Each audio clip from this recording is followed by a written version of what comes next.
wa munota 4102003 Tupaski. Hello ladies and gentlemen, wakiwazi ese no muri karapanya nguzani iki ese nguzani kwa wafata ifoto itagaragara hanyuma ukabasha kuba waha icyo bita high quality kagaragara neza. Sasa kurikira video mpaka irangiye step by step kugira ngo ubashe kuba wasobanukirwa. Tudatinze turaza muri telefone yacu nk'ibisanzwe tukane kuri application yitwa Play Store, tongera tuwakanda turayinjiramo neza twitonze. Sasa na hali tukanda unatukana hano handitse search, kimera kuwakanda unajya kuri poto imeze gutya.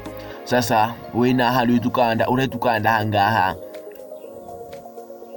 ukiyakanda harahita haza amagambo nurangiza wandike ino jambo ngiye kuba nakwereka. Uryandika neza witonze, ugiye kwandika ijambo Lumi, ukiryandika urahita ukanda search. Ugikanda search uratugera kuri application ya Lumi yo muri telefone yanjye yamajeje kuba uninstalled. Sasa ngewe muri telefone yanjye muri app dore ngiyi urayikandaho neza witonze. Sasa ukikandaho irafunguka imeze gutya. Sasa nga dufite edit, tukagira HD enhance, twigota dukanda hano handitse HD enhance. Tukihakanda anga dufite try now. Ahangaha tugiye kuba twahakanda twongera twinjire muri galeri ya telefone yacu.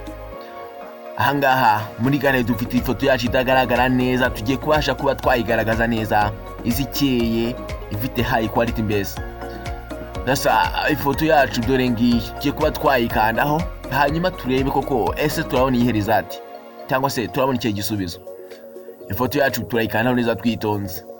Ahangaha ifoto yacu barimo barayikora neza cyane. Ahangaha turategereza akanya gato hanyuma ifoto yacu bashe kuba bayiha icyo bita high quality. Already ifoto yacu yamaje gukorwa. Ahangaha dufite before tukajyana after.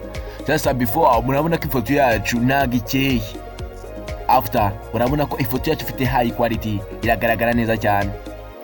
Sasa ngiye kuba nakwereka uburyo ushobora kuba wayidownloadingira. Murabona ko rwose ibintu bigiye bitandukanye after na before.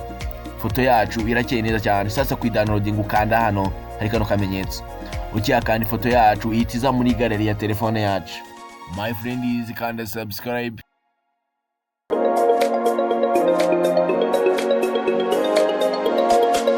Jina langu ni Mwajesu.